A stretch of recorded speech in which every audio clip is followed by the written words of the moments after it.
We're just going to work on the stay command. Now, most dogs don't know this, or if they do, they think they can break it. So what we do is we take it right back to the basics. So again, we've already been going over the sit and the down. So what we can do, we can get a dog to stay in either, it doesn't matter which one. But the key point is, if we tell them to stay in the sit, and I'll get to this in a second, and then they decide to lie down, we can't accept that. We still go back and we correct them. And vice versa, we tell them to stay, lie down, and then we tell them to stay, and we move, and they get up a little bit, or they sit up. Even if they're still in the same position, it's not acceptable. They're staying in the position that we've put them in, and in the position we've put them in physically. So, Ricky, go here. What I'm going to do now to help him out is I'm going to get him by his collar just to help him. Sit!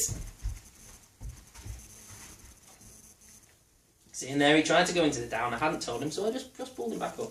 Still giving him a little bit of fuss. Then what we do, movement helps massively with dogs, okay?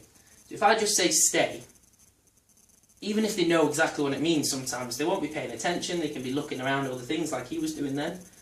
So it's not going to work as well, so we use body movement. And then even if they don't know what this means, it helps, and then obviously over time and repetition they understand what it means. So what we say is, stay, and as we do it we put our hand about that speed. Obviously you go too fast, they might flinch a bit. If you go too slow, they're going to lick it. So make sure he's looking at you, stay, and all we do is we move this far, just a little bit.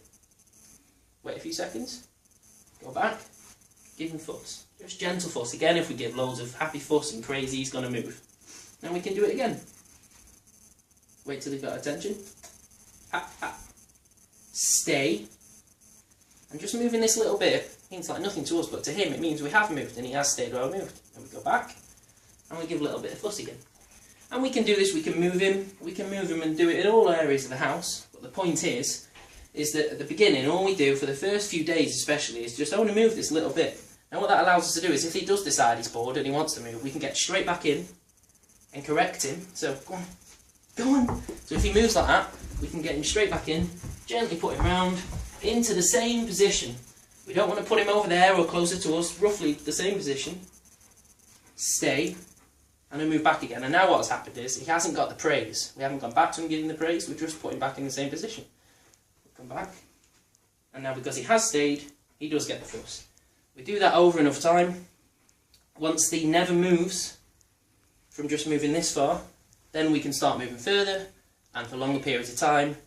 And every time he does move, we just go back and address him back, and then we stick at however far we were. So what I mean by that is as if I have moved him, I have to put him back because he's moved, and I've got 5 foot away.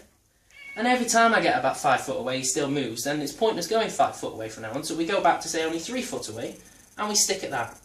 And once he's definitely got the hang of it, then we start moving further away again. And that's what we do with the stay.